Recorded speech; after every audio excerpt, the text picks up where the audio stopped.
All right, we're live. We're rolling. All right, it's the Six Pack Podcast, episode 57. I actually paid attention, and we got Joe Paris here and Elton on right now, and we're just gonna get into it. They got some Blue Moons going. I got a Dadgum IPA, and we got some other beers in the bucket, and we're just gonna roll with it. Yeah. So, bro, how long you been rapping? Bro, I've been rapping for a long ass time. First song was in 9th grade, bro. And what, I'm 24 now? All right. Yeah, so I've been doing this for a long time. Yeah, I've been. Every time I ask that question, I always want someone to answer, like Little Flip did in that song on the Underground Legend album, because it starts out the interview. They go, "So Little Flip, how long you been rapping?" He goes, "Man, I've been rapping ever since." And then he goes right into the song. Like that was just one of my Little Flip was one of my favorite rappers. When you don't happen to have like any papers, anything like that. Mm-mm. Yeah, we stopped at the stove, and that's the only thing I forgot to get. Some Rillos. He's foolish, bro. He's not a good manager. No, I don't have any. Let me try something real quick, but we'll just keep rolling on the interview part. Oh, yeah. So man, so where you from? I'm originally from New Orleans, but I'm McLean, Texas, because this is where I grew up. Like, yeah. For real, grew up. Got into some shit here, so. Yeah. When did you move here? How long ago was that? Katrina. Katrina? Oh, right, man. Yeah. Okay. So. You're 20. You say you're 24. Yeah. I got like 10 years on you. I was like, well, maybe we went to high school together or something, but we didn't. I'm an old man. What high school you graduated from? I went to Southwest. You went to Southwest? Damn. Yeah, where'd y'all go? North Crowley. North Crowley. That's where my son's gonna go next year. Well, he'll be at the 9th grade campus. Yeah. You said you was a upper classman. Did you know Henry? Henry who? What's his last name? Todd. Henry Todd. Man, I graduated in 07, so. Oh, never mind. Yeah. I'm an old man. I'm been out here, man. I got a 14-year-old about to start high school, so. Oh my God. Yeah, so I've been rolling as a dad for a hot minute. Well, we can tell you North Crowley is way better from when we went, so. Yeah. Well, Southwest is way better when I went, too. I think all the schools are way better than when we went there back in the day. I mean, it's just, I don't know, it's a different time now. Like, things have changed so much, and I don't know, I feel like we've had time to merge as cultures. Like, because I'm half white, so I know, like, being a white guy. But I used to put on my Abercrombie shirt, and I would put on my Sperry's and try to blend in with a different crowd. Yeah. And it's not I don't know. I feel like you ain't got to do none of that no more. Like, really, but I feel like back then I was trying to find myself. So I'll put on Dickies and a white T-shirt and a chain and some Cortez, try to hang out with the Mexicans. Oh my God! Then sometimes I'll be like, I remember rocking a throwback. I got a Rolando Blackman Dallas Mavericks throwback jersey still, and then I had a George Gervin Iceman Spurs jersey, and I have my grill, I have my top 6 with dope fangs. I was the Mexican Paul Wall, for a little bit, but I'm talking about getting the bottom 6 in gold here pretty soon, just because. Just because I wanted, I was hanging out with Tropicana, and he came on the podcast, and he was like, "Yeah, of course you're gonna put that idea into you." I was like, "Yeah, I think I want them bottom 6, bro." And he's like, "You should do it." I'm like, "All right, I think I'm gonna do it."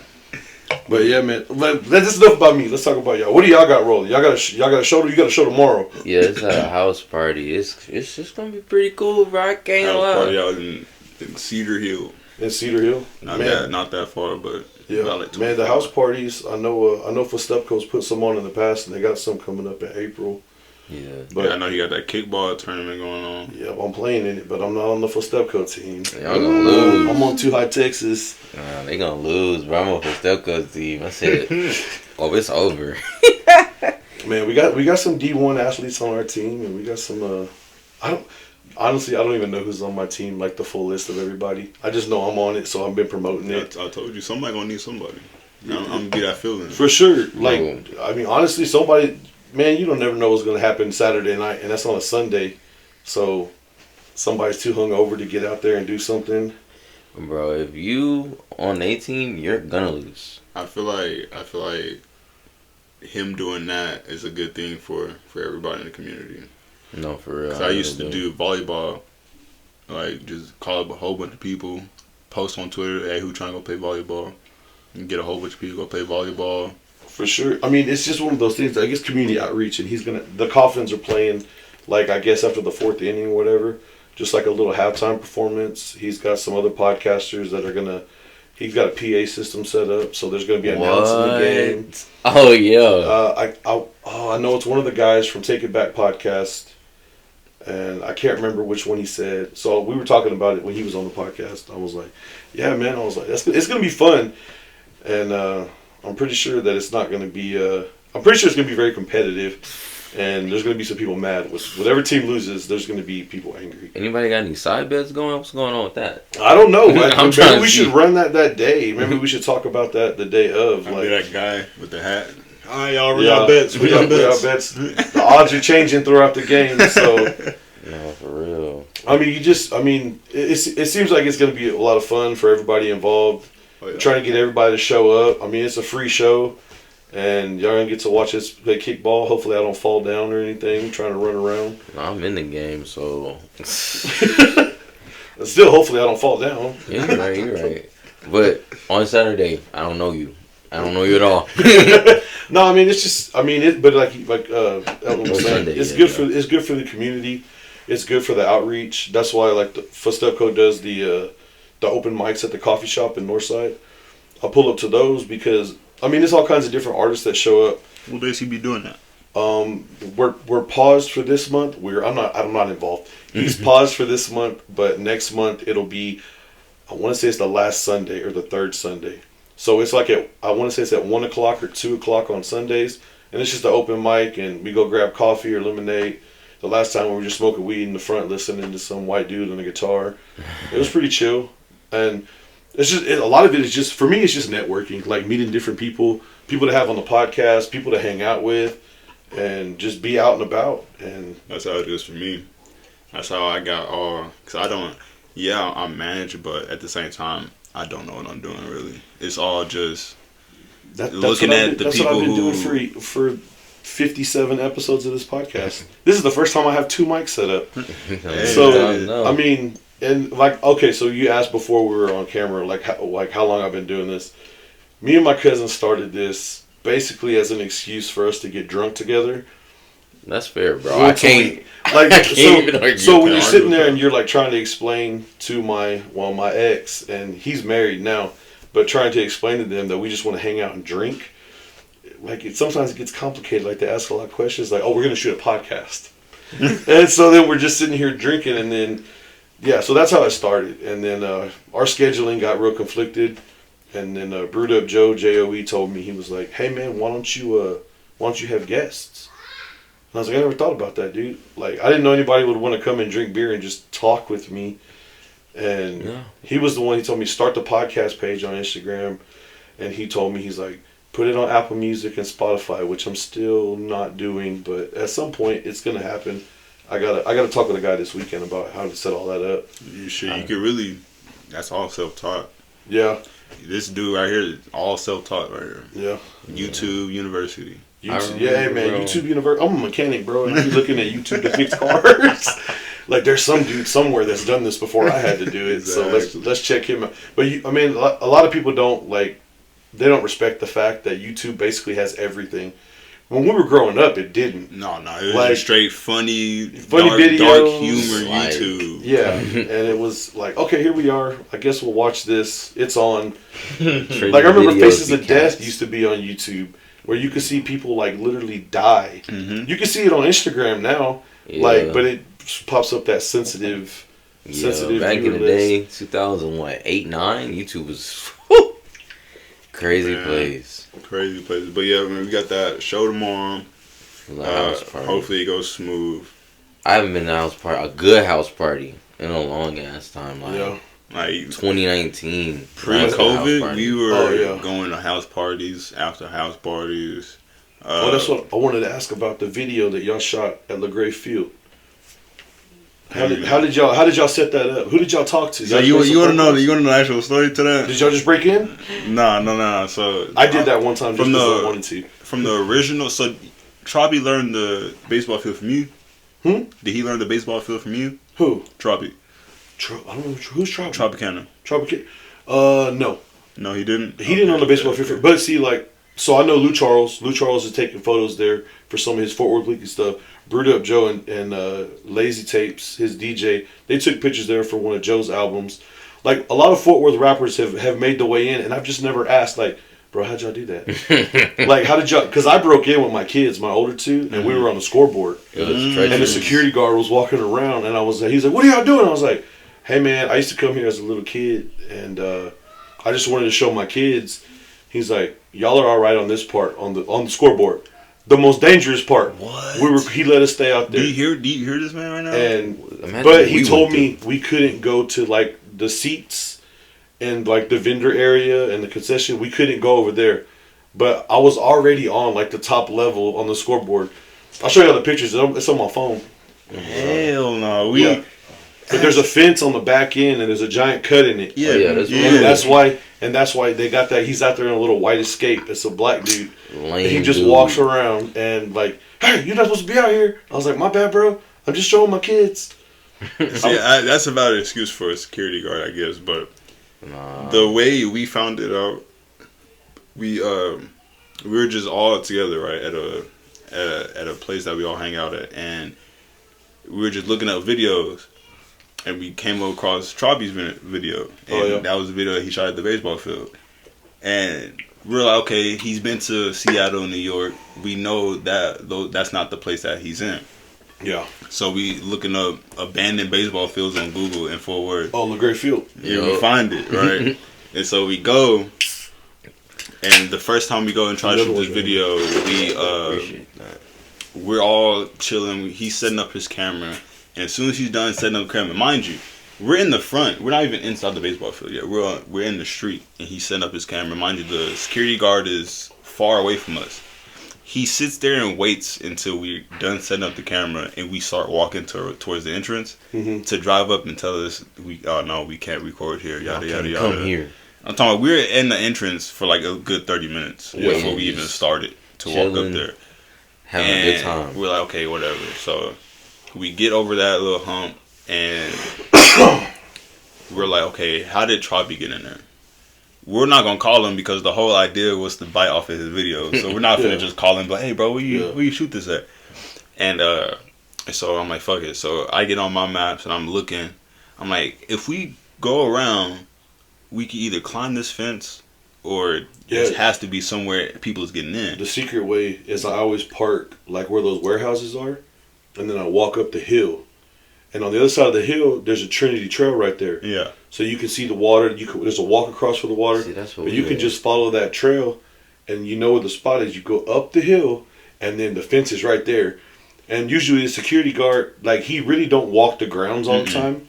He usually just, when he sees a car pull up somewhere, then he'll make a walk. Right.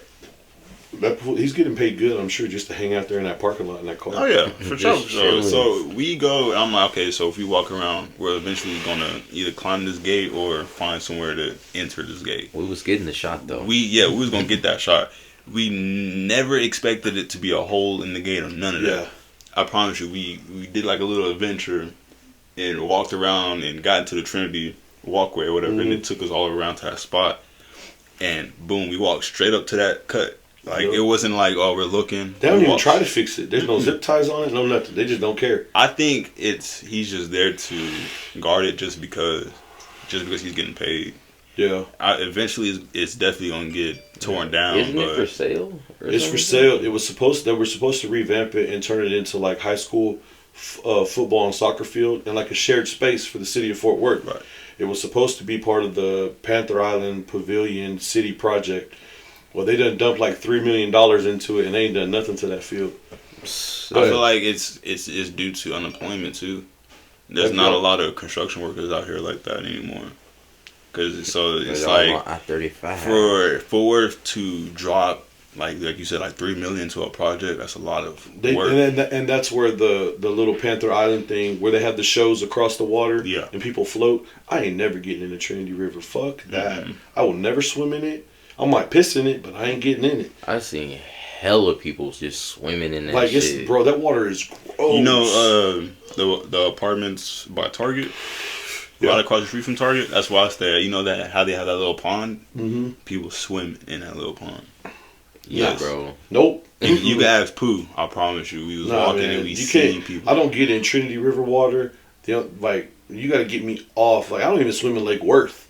Like they found alligators out there. I was like, hell no, I ain't getting in that. The closest I'm getting into like natural water is probably it's a water park called Slitterbond. Oh yeah, I know you're talking about. And it's connected. Bronzeville? Yeah, it's connected to like they a do lake. that float that river on it's the Brazos, right? And they connected that lake and they actually clean and. I don't think I've ever been in filter natural that water in America.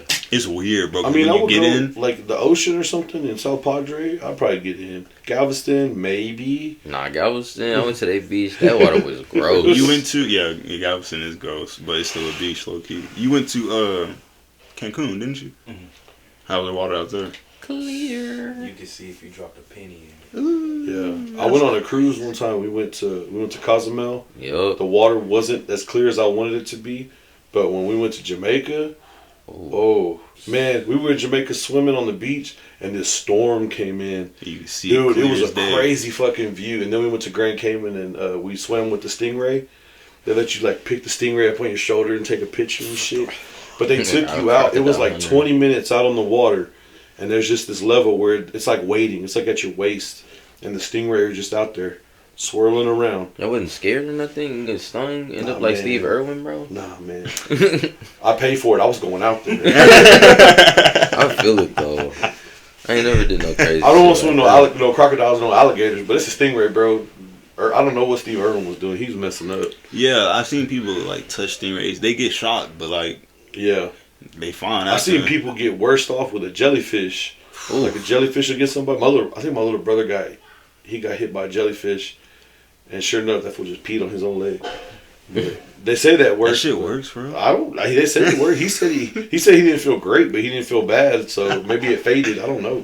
Oh my god, he got stung by a jellyfish. Like, hold on, bro. I gotta pee on you, bro. Hold on. Wait, bro. I would not ask anyone to pee on me. Like, give me a cup, guys. I'll piss on myself. Like, even if you couldn't even move your leg, like, you know that's the only option you got because you see it on in the internet. I mean, I guess I need to look into that. Is that like one of them old wives' tales where they just tell you something? Like, I is don't that think for so. real? I think that's a real life, bro. I'm not gonna be the one to try it either. I mean, well, in the situation, you will be. Right. Like, I'm never just gonna piss on myself by choice. Like, I decide to pee on my pants. But if you in pain, maybe. Bro, that's impossible. Yeah, I hope everything goes great tomorrow. Definitely tomorrow. That video, you talking about the recent video we shot, right? All week. Yeah, at the baseball field, right? That's the one we were talking about. Yeah. So yeah, that's basically the whole story for that one. We kind of just Broke in. Have you ever seen that abandoned building across the highway or across the street? It's an old abandoned. Yeah, it's like church red kinda? bricked. No. There's this big old power grid building. It's right there by They the. got like silos in it. I want to say it's got silos. Yeah, I've been in there. They don't go in there, but I've been in there. I've been in there. It's pretty I lit. did some wild shit in there, but let's not talk about that. But the graffiti work in there, it's all still there. And if you're like, a lot of people go in there like, oh, I've been in it. But like the staircases, you can go up. You can be on second and third story in there. I never got inside. They got a building. locker room in there. They got all kinds of stuff. There's a bunch of bats in there if you go high enough.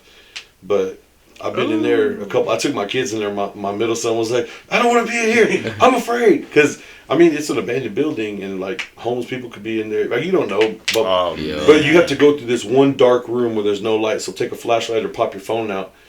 And I remember there was like a metal sheet that was bent back with nails sticking and screws sticking out of it. And you got to be like, I ain't trying to get no tetanus shot. And you squeeze in. And you get a little bit dirty getting in there. But once you're in, like, everything's open.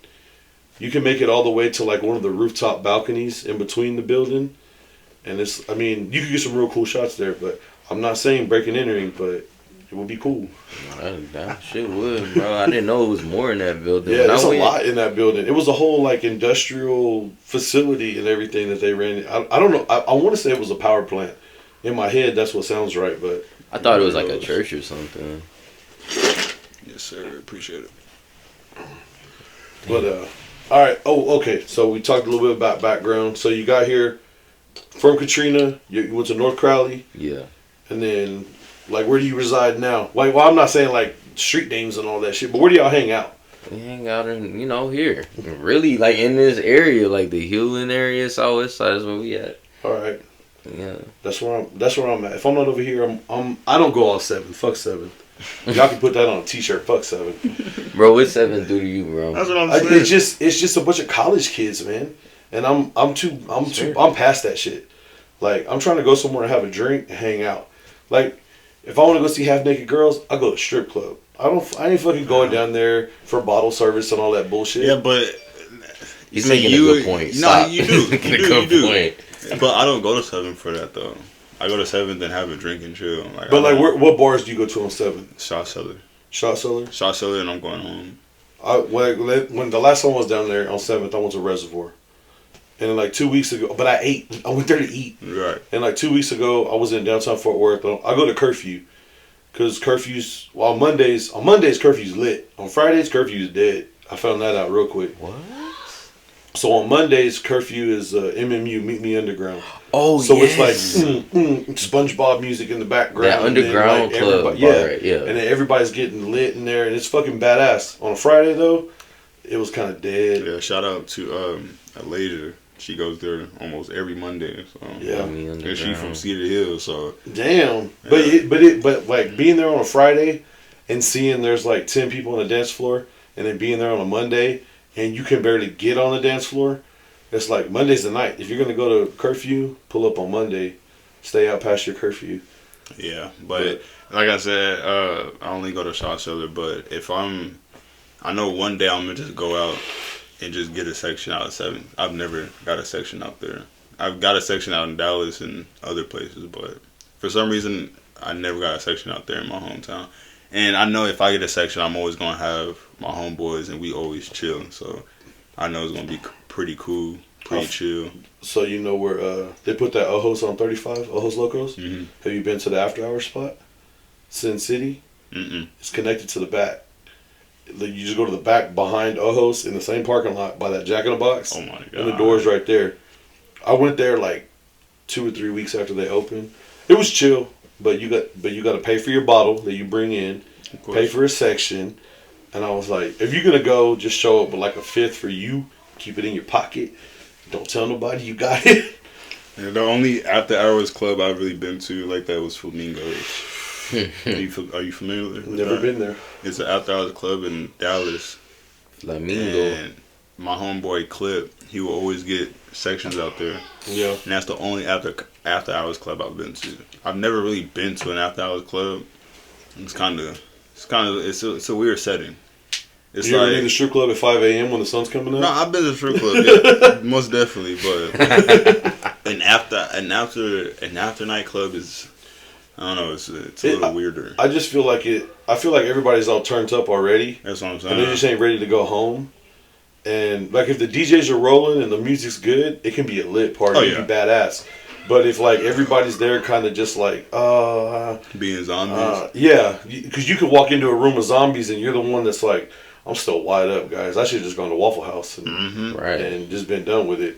That's one part I don't like about how people turn up because they don't know when to stop.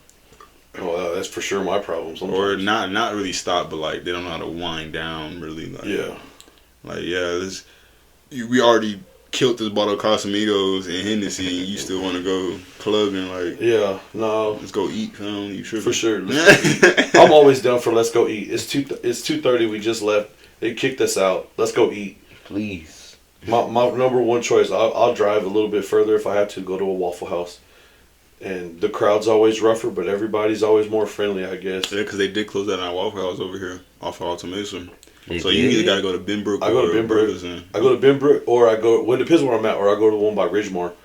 The one by Ridgemar is the nicest one. The nicest Waffle House I've ever been in. What?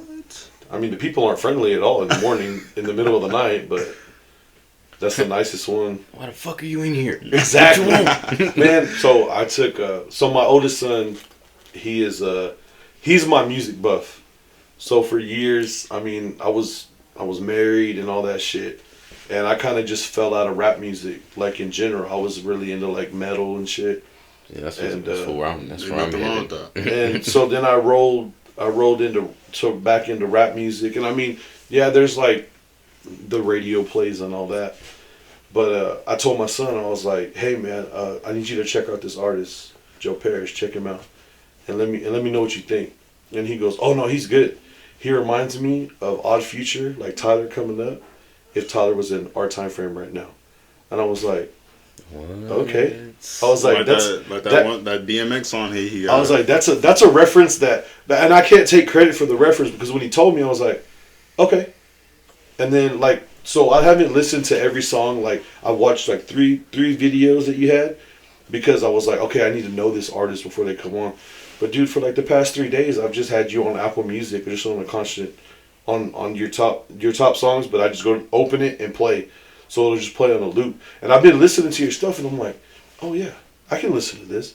And that's one of the biggest things. I never have anybody on that I won't actually listen to. And I don't ever like sit there and I'm like, oh no, this guy's pretty good. And like I don't amp up dudes that I don't like. All music has its kind of tone and it has its place. But like after like 3 days of streaming your music, I'm like, I can jam to this all the time.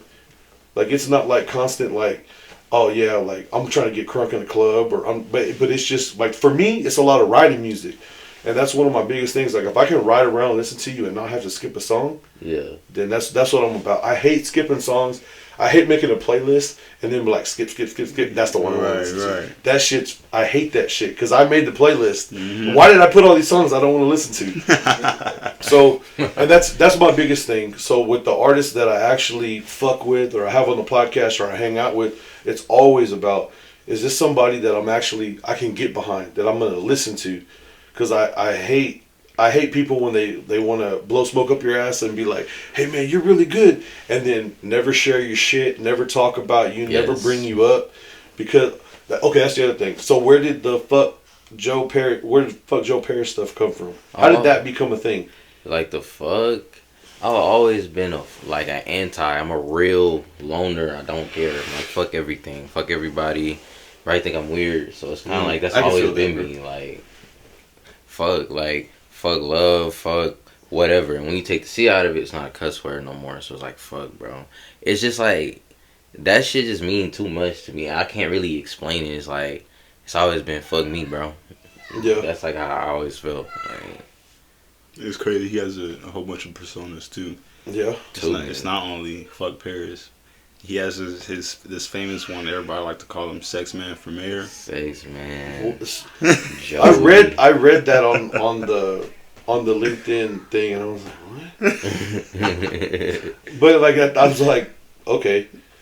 But I mean, that's what I'm saying. Like, there's like, okay, so the person that I am now is also what some people want to call a persona.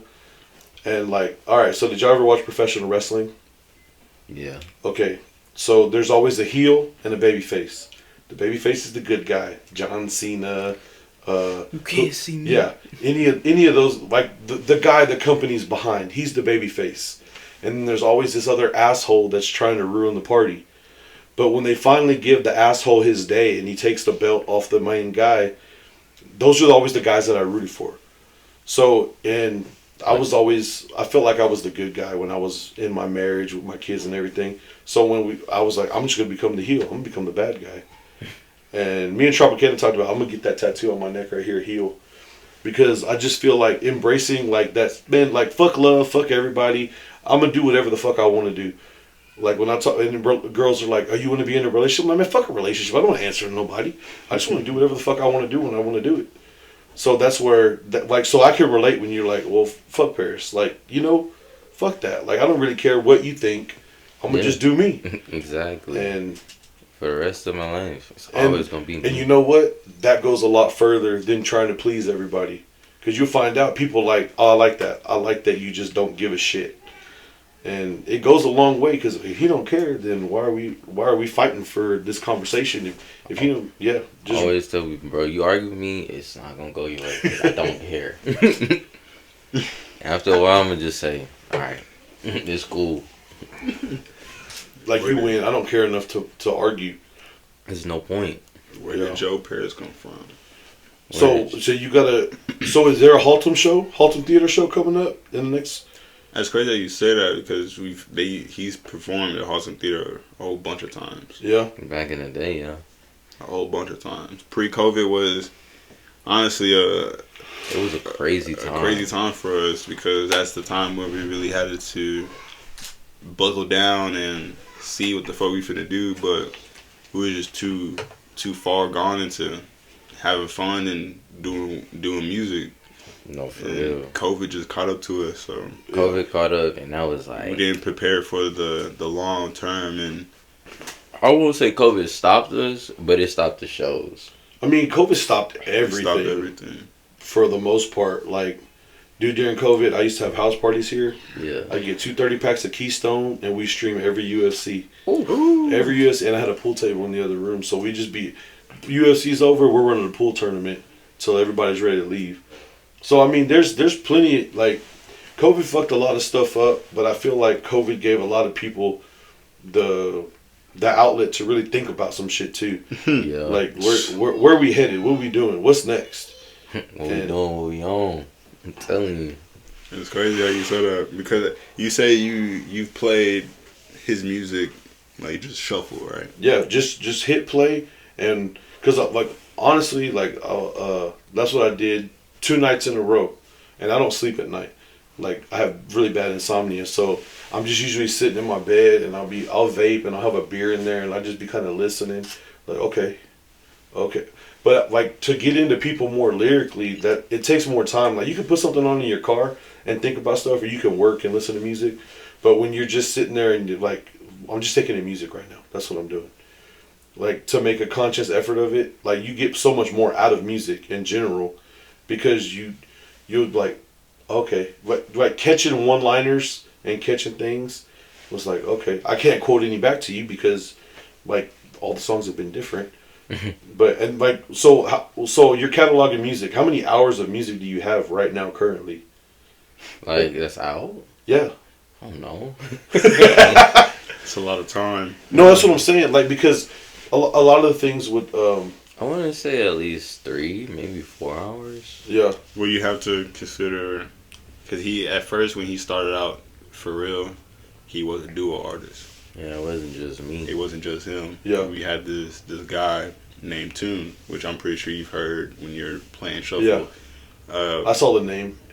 So the story with all that,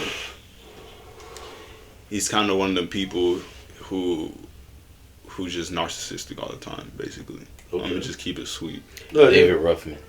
Ain't nobody come to see you, Otis. At first it was smooth, like we were going crazy, like we were doing shows, like he was going out, focused on music.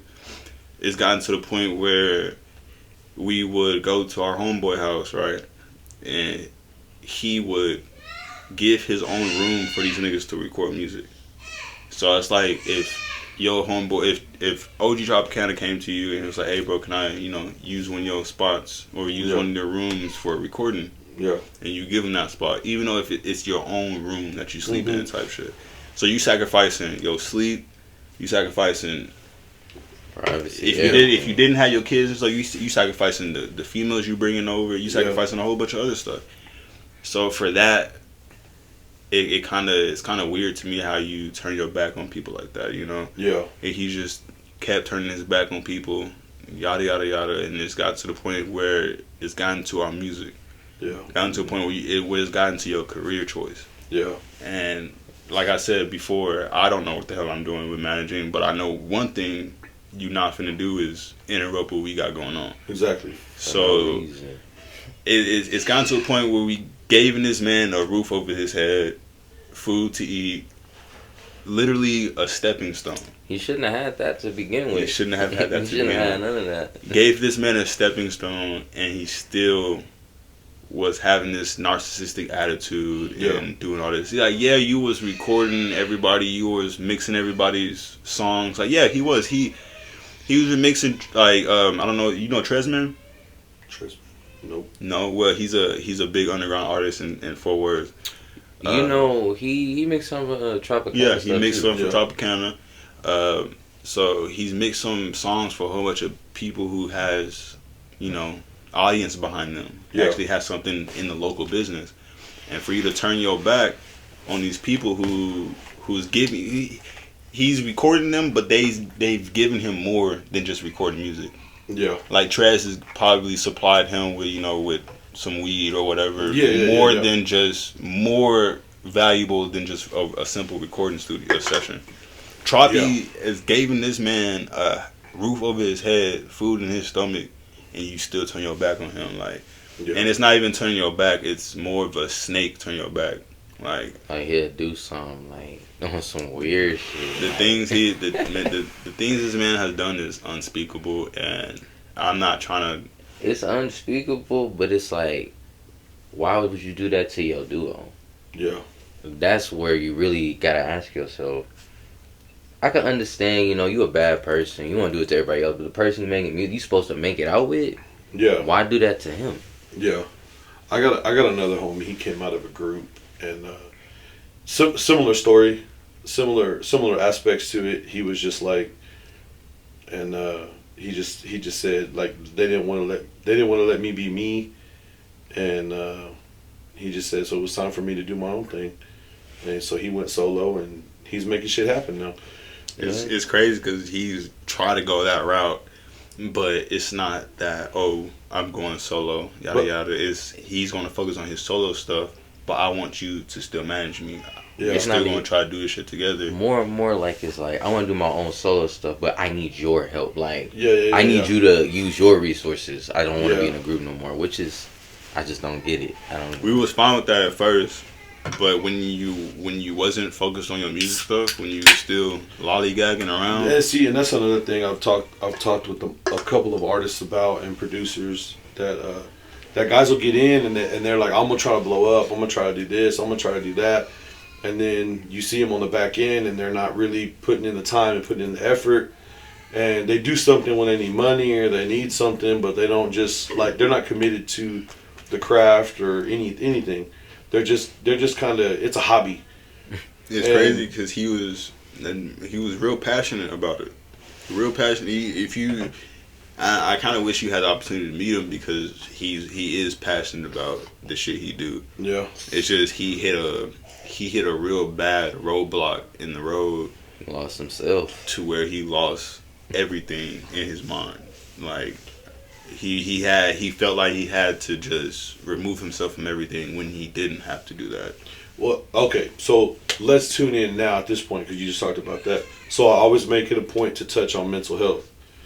And man, this kid. This dude. This kid is screaming in the other room. You say that, you say mental health. Let me add this. Dude has admitted himself into one of them hospitals. Oh, yeah? Came out, same way. Same attitude. Was on drugs, was off the drugs, then said, I'm talking about clean slate from drugs, pills, weed. Clean. He was in there for about a month or two. Because, to be honest, his symptoms were serious, but it wasn't enough to keep him in there for about a year or whatever. Yeah. He gets out, he does the same thing. Okay, well that's different from just mental health. Jesus Christ, this kid. I'm not even going to edit this shit out. I'm just going to let it play. And I'm going to make a reel out of it too so she fucking doesn't do this shit again. Yeah. She's going to keep rolling. Just. No, mental health is a real serious. It is. It's serious. People that have mental health, they do need to get that help, bro. If you feel something wrong. But that's what. Okay, so that's y'all always the question. My biggest issue isn't just I know there's people that have mental health issues, they need to check themselves into the hospital, or you need to go talk to a psychiatrist. But my mental health issues that I always want to address are the people that don't feel like they're at that level. So how do you feel like you deal with the stresses of everyday life? I know one of my biggest things is this in this fucking can right here. I'll drink some beers and I'll hang out with the boys, or I'll have a night out with the female, and that kind of calms my nerves for a little bit. But just everyday life, how do you deal with stress on a regular basis? You want to hand me one of those? Thank you. When it comes to stress, bro, I try not to stress a lot. I used to be one of those kids that used to stress on the world, but then I realized there's nothing you can do about it. Like, there is nothing on this earth that you can do about anything. You are one person, so you have to live your life for you. It's like, you worried about, damn, how I'm going to do this, how I'm going to do that. It's like, you know what you got to do, just go do it. Yeah. And it's like, other than that, you have nothing. Like, I've never, like, I stress, but I don't stress for too long because it's like, I'm a stress. And then while I'm stressing, more shit gonna happen to make me stress. I find that, like, that manifestation shit is real. Like, you stress about one thing. Like, say you having a bad day. If you keep feeling like you have a bad day and you like, damn, I'm gonna fix it, more shit is gonna happen. It's like, I witnessed that shit when I went to Vegas last year. It was the worst time of my life. I'm like, damn, shit can't get no worse. And shit kept getting worse. And then once it got to the rock bottom, I was like, you know what, bro? Ain't shit I can do about this shit. I just gotta sit back. And then shit just somehow worked itself out. And I said, well. Yeah. When I talked to Tropicana when he was on, I told him, he was like, don't dwell in it. That was his biggest thing. And it sounds like the same thing you're saying. Don't sit there in the shit. Just keep it moving. Yeah. Because, I mean, that's one of the biggest things. Like, you can sit there and, like, you're right. Like, there's been plenty of times when I've been stressed out dealing with shit in my life, and then I just, like, all in. I'm all in stressing. Dude, you can have that one. I'll take the light. He's gonna take the light. but I mean, there's always that time when you're like, you make that shit worse when you sit there and dwell in it and you try to start thinking about how to fix something, and you just keep rolling.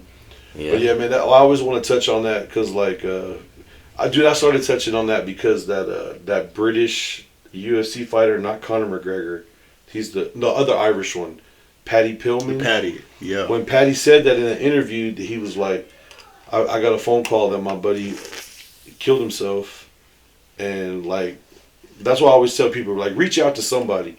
Like, I put myself out there. I'm available. I'll put this in the fucking reel. Like, if you need to talk to somebody, let's go grab a couple of beers. Let's go grab some tacos. Let's post up somewhere. Talk about something.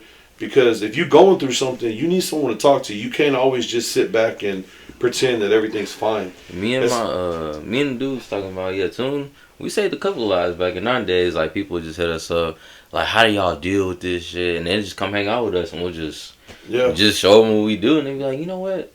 Dude, I appreciate y'all. Dude, one night out with some people, you grab a couple of drinks, you grab some food, and you're like, you know what? Life isn't so bad. Like, I'm good. Like, I was over expressing my thoughts, and I was thinking too much, and just letting it out. Even if you're not letting it out to your best friend or to your mom or to your brother, just let it out to somebody. And sometimes it's better to let it out to somebody you ain't close to. And another thing, man, if you got the option, go back to your parents' house.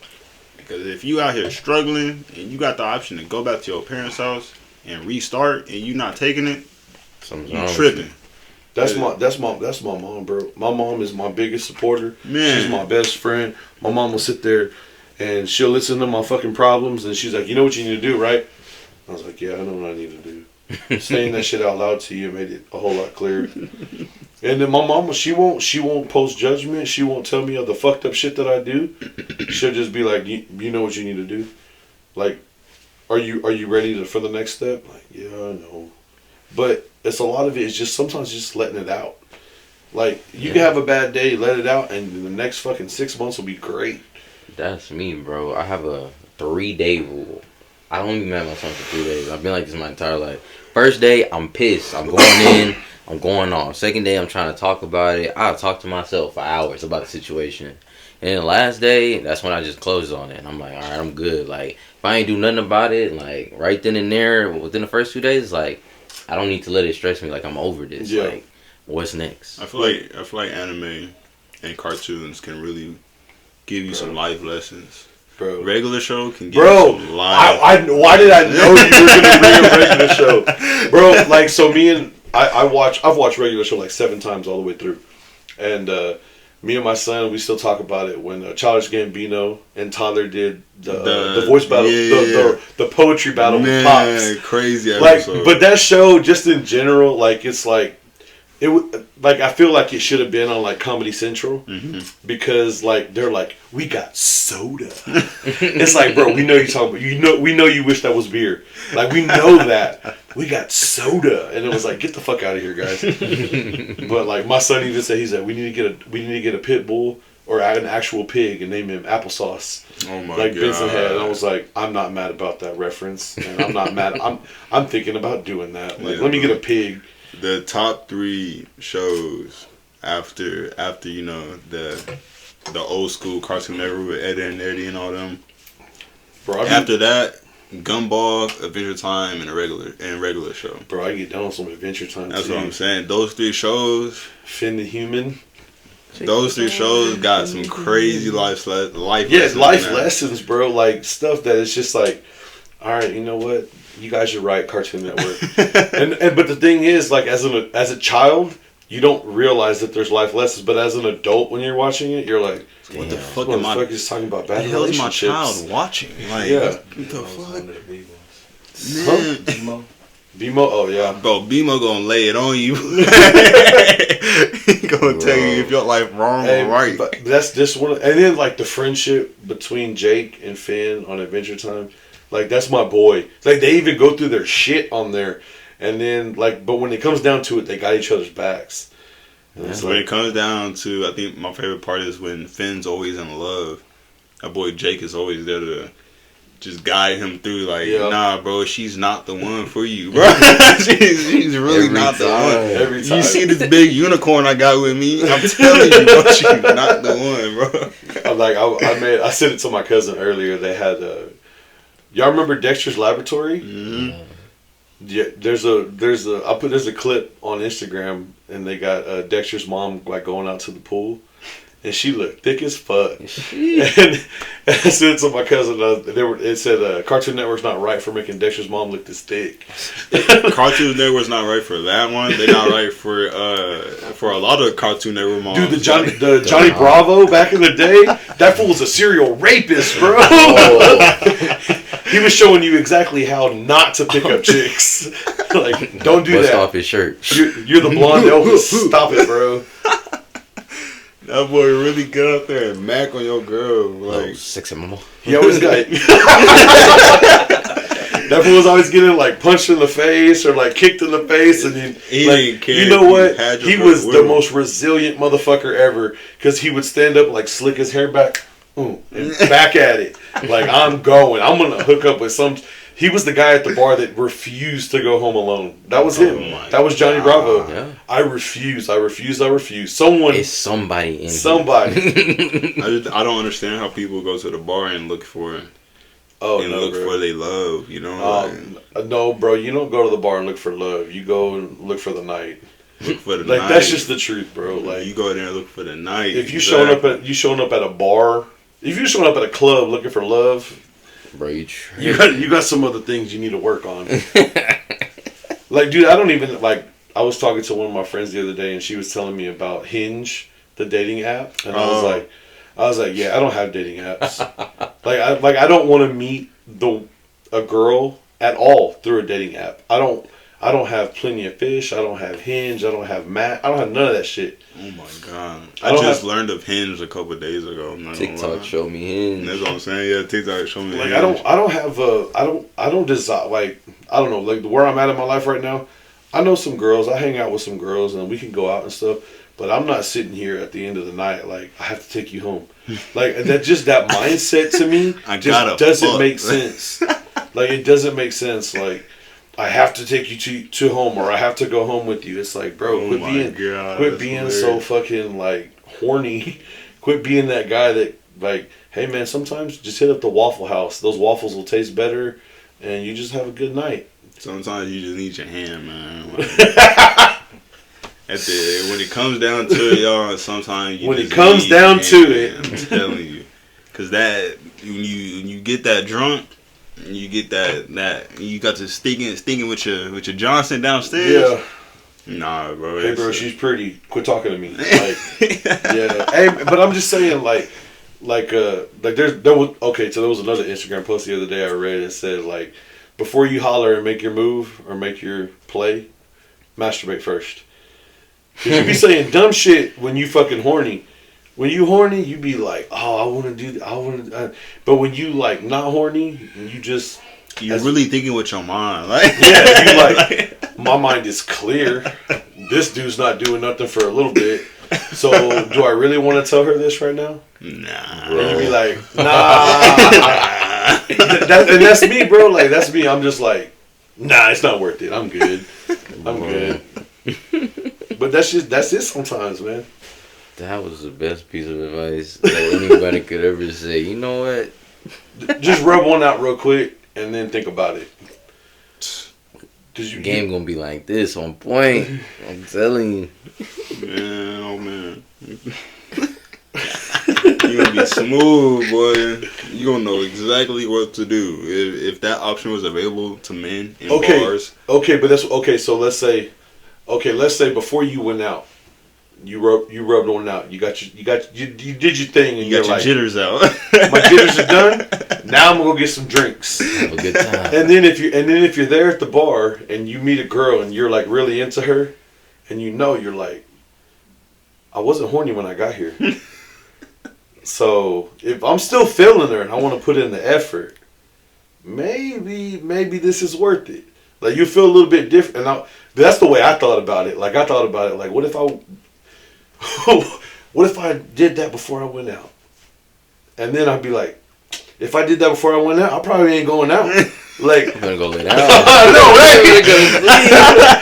Like I'm just like, you know what, like I don't even feel like sometimes that's the goal at the end of the night. But if I already did it, then where am I going? Let me just grab some beers. I'll watch like Jurassic Park or something. I'll be chilling in the house. So you gotta have friends that's gonna come get you. You graduated high school in 07. Yeah. I'm gonna take a guess. 20? No. Not close. Not even close. Exactly. I know. Cause my cousin graduated in 13. And he just hit his 30s, so you gotta be like 34. 3. I'll be 34 in July. July what? 23rd. My birthday's in June 25th. Yeah. Hell yeah, Cancer gang. But I'm the first day of being a Leo. Oh, what? Yeah. Unfortunate. Hey, bro, you know what? I get so many conversations. Like, dude, I don't keep up with. My mom's a Leo, so I don't keep up with like the astrology aspects or any of that stuff. And I feel like a lot of girls would be like, "Oh, you're a guy, so you don't." And also, that's true. I don't. Like, I just feel like I am who I am. And then someone will send me stuff, and they'll be like, "Oh, read this," and I'll be like, and I read it. I'm like, "Holy shit!" It's like looking into a mirror. It is. It's like, yeah, you're right. You're right. Oh, okay. I do that too. Oh, yeah. Okay, this is too much about me. I know myself enough. I don't need to know everything y'all know about me. No, them charts be going overboard. But hey, sometimes like, okay, so there's like you get your horoscope every day. There's apps for that and stuff. But my homegirl, she told me, she sent me all these screenshots from a book she has, and I ain't never been depicted. I felt like they knew me in this book, and this book was nothing I had ever read, and I was like, I'm all of these things. This is too close to home. I was like, I believe whatever you say. Like, I don't want to talk about that anymore. I always think astrology is like forms of people. Like, people are we just a concept, bro. Like, in a sense, it's like, this is who we are, but you're not exactly. But you're similar. You're like almost there, but it's like you do maybe one thing a little bit different. Yeah. It's like you're a Leo, so like I had some Leo friends. I can't even think about the damn Leos right now. Apparently, I'm extremely outspoken. I'm blunt and straightforward. I'm loyal to the end. I mean, blunt and straightforward, that's one thing, because as soon as we started the podcast, he was like, fuck it, let's get into it, man. This is SixPacPod podcast, you know what fuck going on. Like, it was straight to it. Like, well, but like that's just my mentality. Like, that's why sometimes my luck with the ladies is a little different. Because some girls want to be wined and dined and all that stuff, and it's like, look, I like you. Do you like me? And that's it. Like, that's what I want to know. Like, if I'm into you, are you into me at all? And if she's like, well, maybe, it's like, no. Either you're into me or you're not. You usually within the first 15 minutes of talking to somebody, you know, okay, you're physically attractive. That's why I talk to you. Okay, we can hold a conversation. Okay, that's step 2. Step 3, do you like me? And it's like straight and to the point.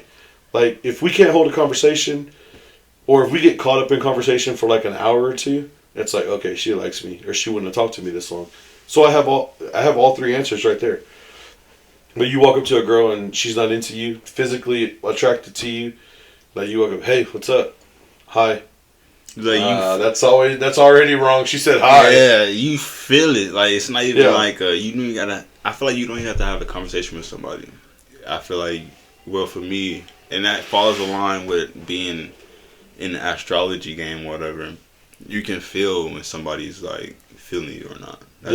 That's the vibe I get. Like, if I walk to you and I say, hey, what's up? And the first thing you say is, well, not the first thing, the tone.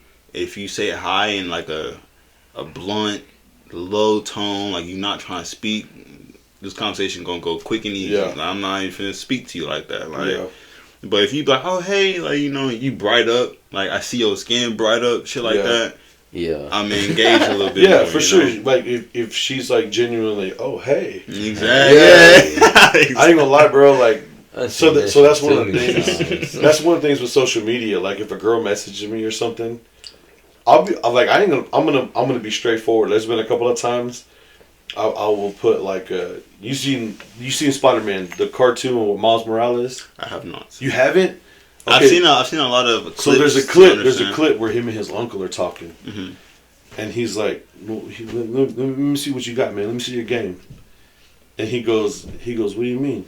Why? What do you say? And he goes, you see a girl you like, and this is what you do. He goes, put your hand on her shoulder and be like, hey. Bro. And just see the reaction. I ain't gonna lie, bro. I've used that shit on social media. That's true. Because I'll respond. Like, a girl be like, she was like, hey, what's up? And I'll put some dumb shit like, hey, Miles Morales voice, because he goes all deep. Hey, don't let that girl see the movie, because she gonna fall for that hoe. But it's just one of those things, like, if you can be silly with pickup lines, or you can be goofy and pull them off, then yeah, she was feeling you. But you can use the same pickup line on 10 girls, and 2 of them feel it, then they were feeling you. The other 8 were just like, what the fuck's this guy doing? I've heard that pickup line like 1,000 times. Now, I would say this. Females do analyze a nigga when they walk through a door. Especially if she...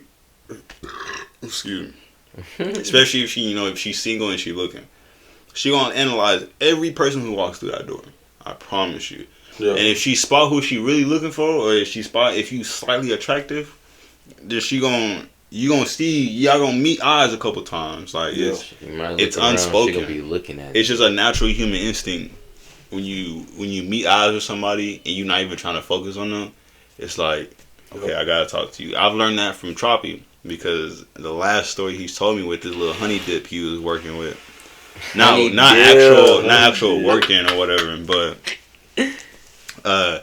he met her at his apartment or whatever, and the first interaction was them locking eyes multiple times. That's the first reaction. If you lock eyes with somebody, it's like, if I go to somewhere where there's a whole bunch of strangers and I'm locking eyes with a stranger, it's like, I gotta at least say hi. Like, you know, it's weird. Like, I feel like the human brain, the way it interacts before we even get to interact with each other. Like, it's a crazy ass thing. Like, that's with you. And how do you? But dude, there's so many things.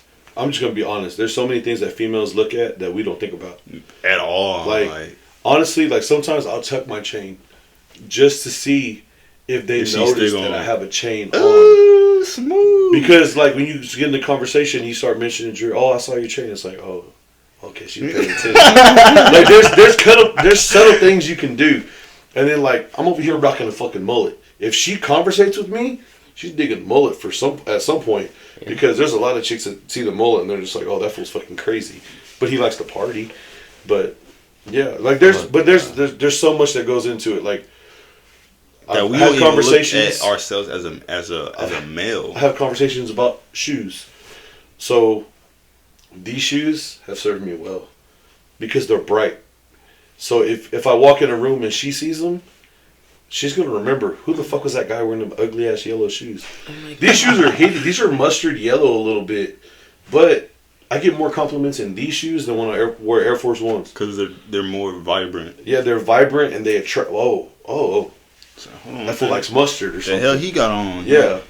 Like, them hoes really stand out. Like, especially if you wear a fit. These were like $17 at Marshall's. Are those New Balances? No, these are Adidas. They're Adidas. Yeah. And supposedly they're made from all recycled materials. Oh, bro. Shit. If you wear something like an outfit that really makes them shoes I got pop, one shirt that's that neon or that teal green. Oh, that's it. With yellow on it. That's all you need. I'll be stepping out like. I could already see it. I could already see it. My shoes that match my shirt a little bit.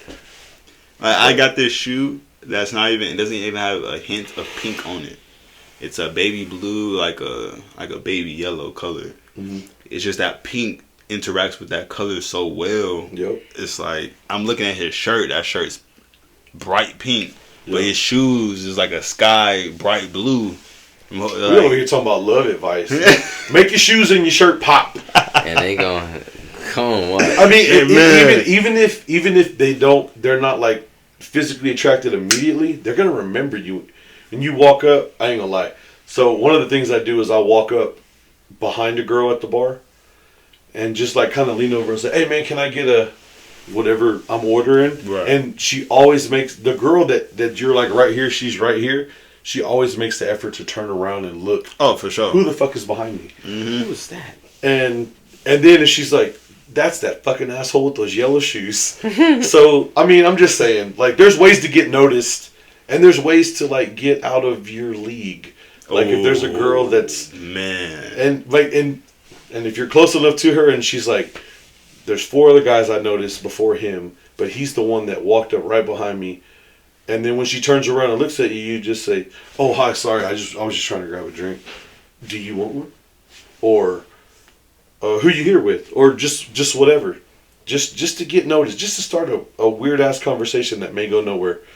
And I feel like with guys who have that insecurity with going to females who think that they're out of the league or whatever, really all a female needs is a nigga to take care of them. That's really it, and that's honestly the most simplest thing to do. And not just that, to pay attention to them. That's all they want. Because honestly, I know plenty of females that don't need nobody to take care of them. All they want is someone to show them love and affection and attention, because that's what they desire. That's their love language. Mm-hmm. Oh man, I'm getting into therapy sessions. I don't care who you is. If you a female, your love language is attention. Like, it's attention. Yeah. To this day, I'm 24 years old. I've never met a female who craves attention. Like, yeah, you might throw that facade out. Oh, I don't need no man. I don't need attention. Yada yada yada. No, like you crying on Instagram. Stop. That's the love language, bro. You posting random quotes on Instagram. Like, you need attention. Like. I need attention too, but you don't see me out here posting quotes talking about like, oh, I need this and that and the third, like, bro. That's weird. Now, I would say this: us as a male species, we are kind of like weird when it comes to it. Like, men don't seek attention. Men seek like. I know verbal gratification goes a long way for us. Physical gratification goes a long way for us. So validation, basically, yeah.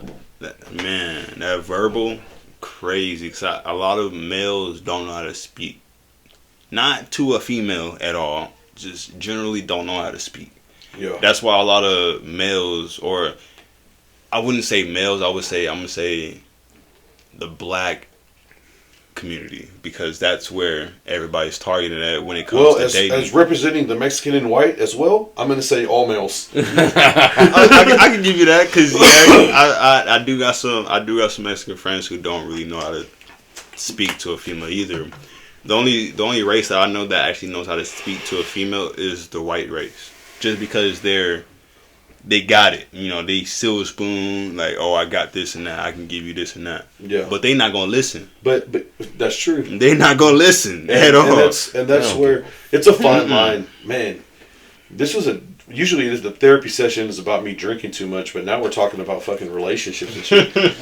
But it's just, it is true. Like, depending upon how you came up and what you had growing up, it plays out differently onto the aspects of how you approach a woman and how you treat her.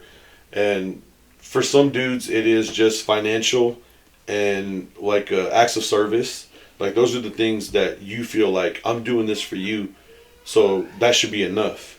But like positive affirmation, telling your girl she's pretty, telling her you look nice, like, man, damn, you fine as fuck, like shit like that. Like, that shit goes way further. Even if you playing, like, even if she look bad on her, if she bummy, you feel me? Like, oh damn, like as a male, I know when you look good. I know when you at your top best. You feel me? But it don't hurt. Oh, it's a regular Sunday. You in your bummy clothes. Damn, girl, you look good as hell. I ain't mad if you got your glasses on, your hair. That's what I'm saying. You got a t-shirt and some shorts on. Yeah. If I know you are beautiful as a person, I'm gonna let you know at least a good 7 times out the week. Like, no matter what the day is. Like, yeah. You could be coming out of garbage can and like, god damn. Let's go to the room. You a little sneaky, got it. Or hey, let's go to the shower real quick. You came out the garbage can. Let's do this. Oh man, I feel like males don't hold that they don't hold that pipe, or they don't hold that torch up to women as much as they should. You know? Oh, for sure. Like I know at times in any of my relationships, I've never fucking been that dude. You want some of this? Nah, so what are you drinking right here? Them motherfuckers just gone. And hey, I don't care if they gone, but like I see them all the time. This is from Raw and Sons over there in Maine and Southside, and this is it's a dadgum IPA. I got some more in the fridge if you want to try one. What does it taste like? It's an IPA. It's an Indian Pale Ale. It's a little bit hoppier. It's a little bit stronger. These are 6.6, and they're gonna get you right. Those are usually around 5%, 5 point something. Yeah. 5.4. They gonna get you right. So yeah, these will fuck you up more, basically. So what is it like taste wise? Like, does it taste more of like a? Honestly, for most IPAs, I get grapefruity, citrusy, hoppy, and a little bit stronger. So hoppity, what is?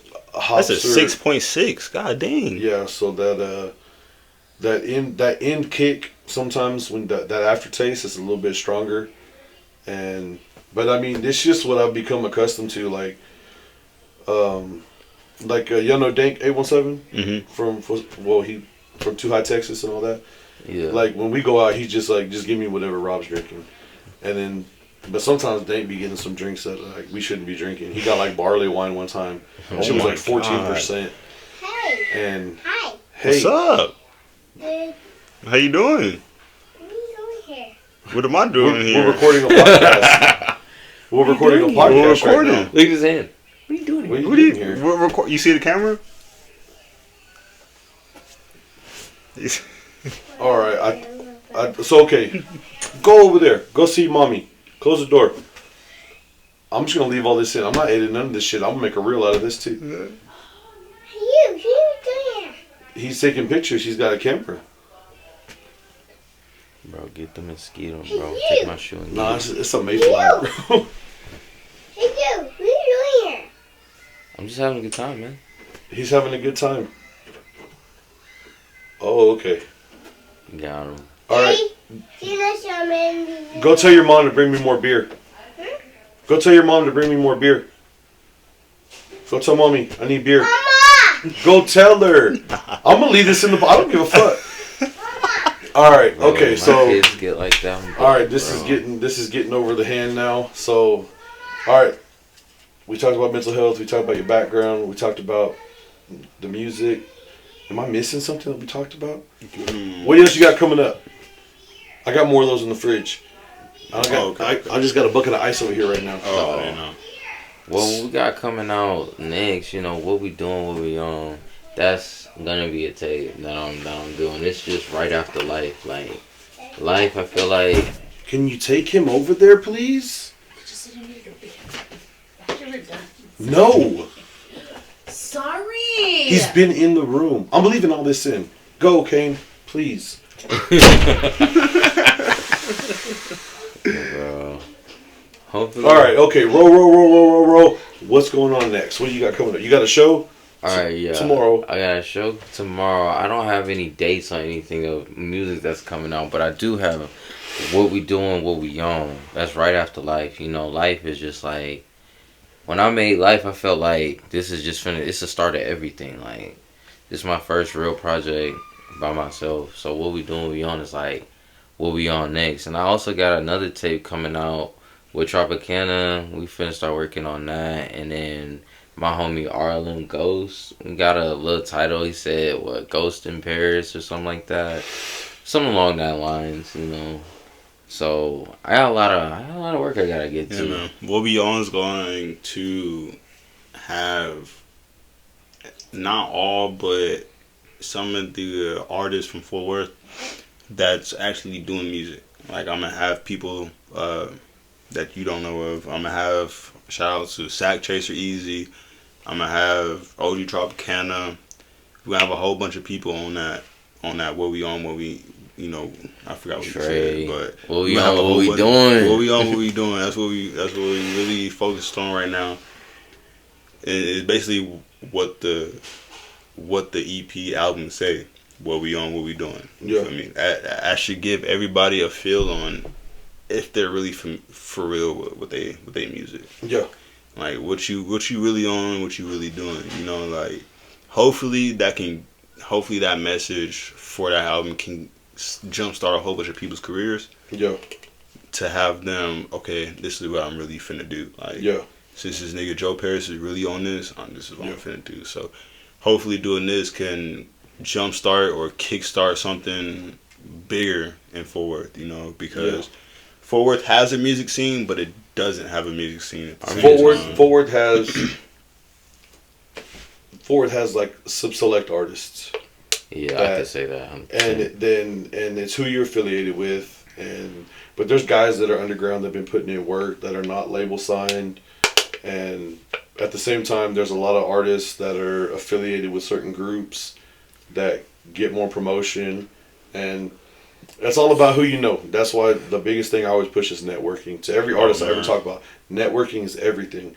If you get a feature on somebody's album or their EP or their LP, whatever it is they're putting out, their single, if you can get that feature, that goes way further.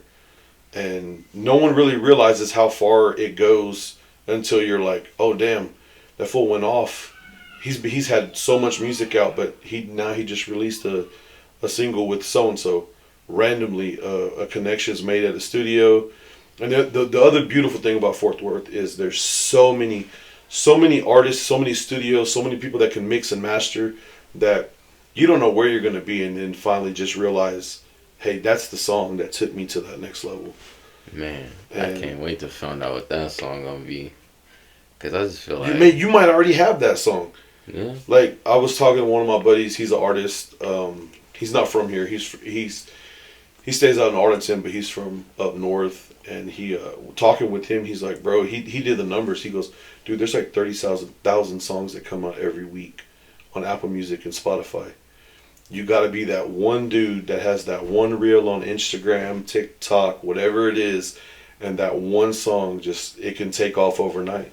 It really can. And it's ridiculous that it's like that now, but for up and coming artists, for underground artists, the people who aren't signed to major labels, it only takes one song, and then the phone will start ringing, and you can be signed with who knows, but it just takes that one song that. It's not about getting signed. It's about making a change. I'm trying to be up. Because the label, what they going to do is they're going to ski this little check and then put the promotion you was already going to get if you didn't sign. So I got Interscope or Epic calling me. Obviously, I'm somebody like, I got that pull, that motion to be like, damn, I don't even have to sign with y'all because I'm being talked about. They just going to take me to that next level. Yeah. Cause man. But that's what I'm saying. I mean, it can happen overnight, and like you said, if you get the phone calls, that don't mean you got to sign. That just means you got the attention. And if you can get the attention without the major label and keep running without a major label, then keep doing it. Yeah, we made it this far, and people, I've tried to dig this into their minds. Well, now Joe's mind, but I tried to dig this into Tune's mind too. You don't need promotion to get big. Like, you really don't. And if the people who run the promotion pages, if they really fuck with you, they gonna post you regardless, whether you pay or not. Right. We've already had that encounter with one of Fort Worth promoters. He posted this man without even hitting us up. So, right. For us to see that, it's like, okay, now what I'm saying is it's for real. Like, you don't need that at all. Don't get it twisted though. You know, we will still get that promotion. It's just if we come to you, it's like, say a promotion page hit you up. Now they trying to tell you, oh, we hit you up, but we need you to pay this. Yeah, I don't like that. You don't pay for promotion. They pay you. That's what I'm saying. Because they're trying to get behind you and run off of what you're doing. Exactly. Like when you get those Instagram accounts, promote it on this page. Send it to us and then we'll post it for you. We'll get you 20,000 followers. No, fuck that. Shut up. And also it's $24.95 a month. It's like, nah. What are you talking about? Even if they come to you and act like a normal person, like, oh, me and my team we're really interested in you and we want you to, get behind us, and if you just pay this small fee, we can do this for you. It's like, bro, you DM'd us. That's like you trying to be a model somewhere and then paying an agency to put your stuff out there. That don't make sense. Bro, I'm already pretty. Like, I don't need you to tell people I'm pretty. Exactly. Like, if I wanted that, I would have came to you. And if you really wanted to help, you'll post it without even contacting us. Exactly. Like, how I look at it is the first person who really put it on there, and when that post blow, they're going to be the first person that's like, all right, I was on him first. This is my dude. For sure. I feel like that's how promotion pages should operate, but everybody's in it for the money, which I don't blame them, but it's like... It used to be like that back in, 2018? I remember hitting up promotion page, they'd be like, yeah, send us a song and we'll review it. And then if they didn't like it, they wouldn't post it. Like, no. No, it's like, nah, let me get that money. I'll post you for $50. Let me I'll get that post you $100. Let me get that $75. Like, bro, I don't care how many followers you got at all. Like, sometimes when promoters' page either hit him up or me up, it's like, bro, I got more motion through my page than what you got. And I don't even post like that. Like, I was a streamer at first, but as of right now, I'm focused on him. So I'm not posting my gaming content. I'm not posting anything like that. The only thing that I post is a here and now selfie, or if anything got going on with him, I'm posting it. Exactly. Anything. So it's like, it just don't make sense. Like, for me to have more motion through my page than your whole promotion page, it's kind of crazy because... But then we get into fake accounts and robots and all that shit too. So. We had a whole ordeal with this one fake page that he was portraying to be Fat Joe. Bro. And somebody, he called this dude and he had like this little thing set up to where it looked like Fat Joe. He was talking to you or whatever. Like, he faked, like, he called me on Instagram. Like a deep fakening? Yeah, kind of like that, but not really. It's more like he'll call me and there'll be a video of Fat Joe listening to my music. Right? And at first, like, if you don't really know about it, it's like, damn, this shit, like... Yeah. But then I did some research. This nigga got on the same shirt in every video. Yeah. Doing the same thing, just playing different songs, like, and then he'll hang up. And it's like, that's kind of weird, like... Yeah. It's just people it's just people catfishing trying to get money. Exactly. And whatever way they can. Like, I done been through a lot of scams, and I get it. Like, people that scamming trying to find better ways, because that music, a lot of people trying to do music, a lot of people are real desperate. They gonna pay that ticket. Like, but I mean, if you're trying to blow up and you don't got nobody, you don't have no support, you don't have no grouping, no backing, you don't know nobody, and you see that's Fat Joe listening to my music, like I can see it. I can see how it happens. Yeah, because this nigga first nigga he called me was me. And he's talking about, oh, bro, Fat Joe just called me, yada, yada. I'm like, alright, cool. It sounded real. Yeah. But once he started doing research, he was like, bro, niggas is exposing this shit on TikTok, and I get on TikTok and I'm seeing all this other shit. I'm like, bro, don't even do that shit, bro. Yeah, like, don't mess with it. It's automatically a fake page. I had somebody do that with a record label, fake record label. I said, how the fuck do you do that shit, right? Talking about it was a Canadian label. They're like, yeah, we'll fly you out, we'll do all this, right? We just gotta get your passport and stuff, your stuff, but we're gonna give you what? I think it was $50,000. And I was like, shit, that's cool. I'm being in Canada. I know I'm gonna go hard in Canada. Shit turned out to be fake. I said, y'all, like, I'm talking about real ass contract, everything. Yeah. Real everything, contract, real website, everything, LLCs, all that shit. I'm like, they taking it to the next level of scamming. Like, it's like when it got to the nitty and gritty, when they were trying to send half the check or whatever, that's how it was like, nah. They was sending fake checks. I'm like, shit, fake. Yeah. Shit, weird. And so, I didn't know it was like that. Yeah. Nah, it's like for real. It's real grimy in the social media game. So I understand when people get scammed and stuff, because people really be like, oh, bro, I'm your cousin and I need this and that, but I just need your password so I can do it. People really be falling for that. So yeah. For people who's just now getting into music, I advise them to not trust everybody that just DMs you. Like, you need. I mean, if you get into music, I feel like you need it. If there's brick and mortar here local, there's studios here, there's labels here, people that, if you're not signed with them, they can point you in the right directions, can put you on the shows, they can link you in with the right people that can help you grow. But that's one of my biggest things. Like, I always support local music. I always make an effort to show up at local shows. And I'm not out here, hey guys, can I get a free ticket? Like, I buy my ticket and I show up. And that's one of the biggest things. Like, a lot of people are like, I support local artists, and they're like, but also, can you get me in for free? And there's a lot of people, I mean, bro, what's $20? What's $12? What's $10? Exactly. Most of the local stuff that we go to isn't over a $20 bill. It's crazy because how much was my party at the door? I think it was like 5 or 10. 5 or 10. So I threw this concert right last year around October, and it was Coon. 2 years ago. Yeah, 2 years ago. Company Coon. That's his new name. No. Lil Coon, but he's another big artist in Fort Worth. Shout out to Lil Coon. Company Coon.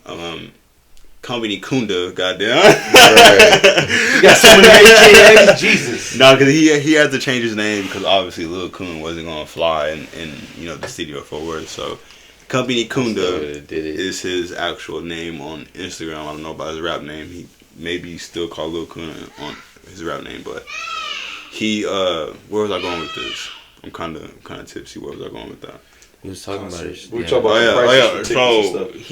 Me and him, we did this show last 2 years in October, and it was the first show I ever did.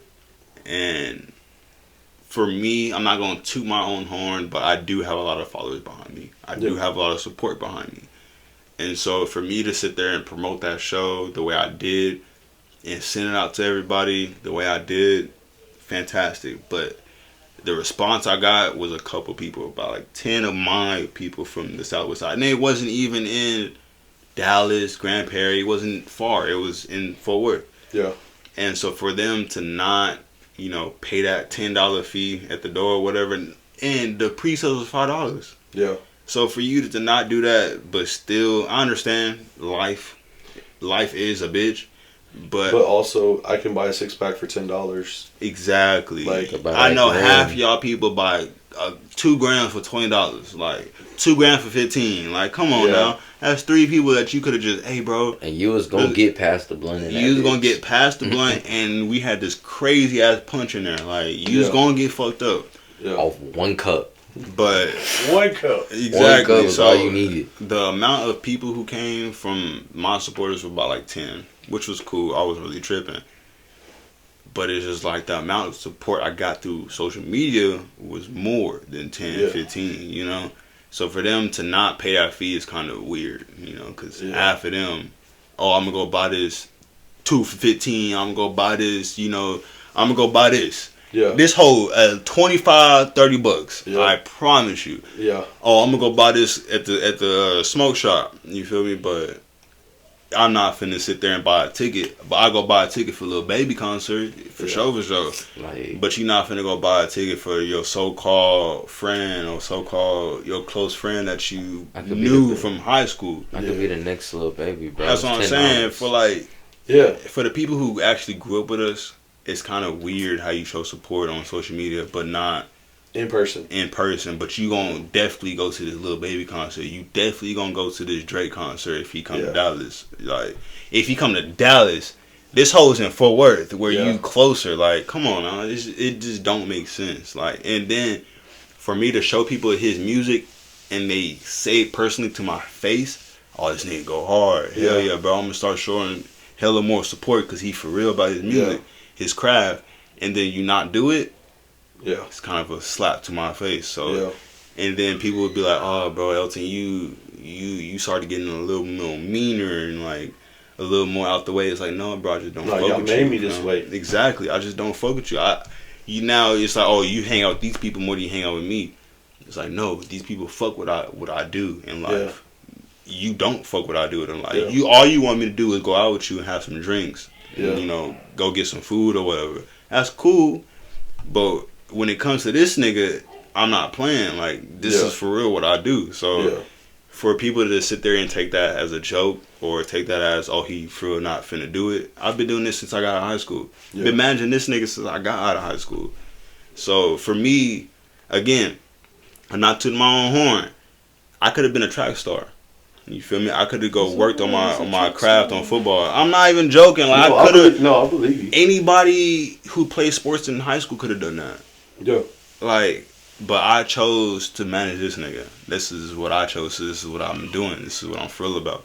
And for people to not take that serious is a slap to my face. So for me to act different around you I take it as fair. You feel me? So if I do something and you don't show up, and I don't get a call or I don't get a, hey man, I'm sorry I couldn't be there. Exactly. Like, you just gonna pretend like I didn't do nothing, then that's not your supporter. Exactly. You're not even my friend at this point. It got to the point where I was letting people in for free. It didn't even matter because we already hit the mark for the venue. For the venue, yeah. So you come in for free. It's cool. All you gotta do is pull up. People were calling me during the show. Hey, bro, I'm on my way. I'm finna pull up. Okay, cool. I'm having fun. As you can see, everybody here. You feel me? So for you still not to pull up, it's just weird. Like, it's hella weird. They may not like your posts. They may not like your stories, but they're watching. For sure. 100%. That is true. All right, man. I'm gonna call this podcast because I need another beer, and I'm gonna have an argument after this one. Can I get a restroom? Yeah. Let me cut this. All right. Talk shit in the comments, and if not, fuck off.